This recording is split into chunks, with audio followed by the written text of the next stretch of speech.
TMI. Bumili rin ako na kasi I thought na for this tour, last tour kasi I have like 30 plus underwear last tour. And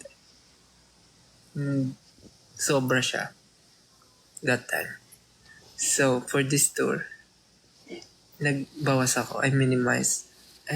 Wow. Nagbawas ako ng mga underwear na dinala. So, nagdala ako ng 10. And then, I realized, kulang. Like, sobrang kulang. Hello po. Thank you po sa mga nagbibigay ng stickers po. Wow, grabe naman kayo.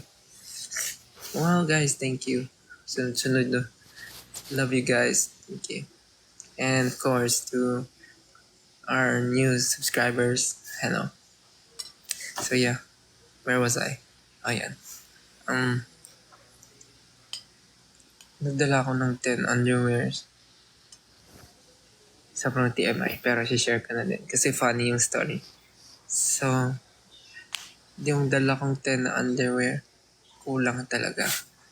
So, naisip ko, bakit nga ba sobrang dami ng binawas ko? Kasi natuto ako from last tour, na 30 plus. Tas, hindi ko naman lahat nagamit. I mean, nagamit ko, pero syempre, naglo-laundry din ako. So, din, bumabalik din. So, feeling ko, sobra yung dala ko last year. Tapos sabi ko, kaya naman pala, mag-laundry na lang ng mag-laundry.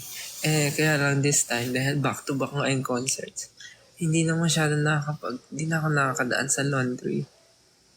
So, talaga ako. So, bumili rin ako kanina. So, yeah. The underwear that I have for the whole tour is not enough. So, yeah, it's my fault. Hi, y'all. So, yeah, it's my fault. Yeah, there's a laundry here in the hotel, but actually not every hotel have laundry, it depends. So, yeah. And also, the time is limited. If I had the time to go to the laundry,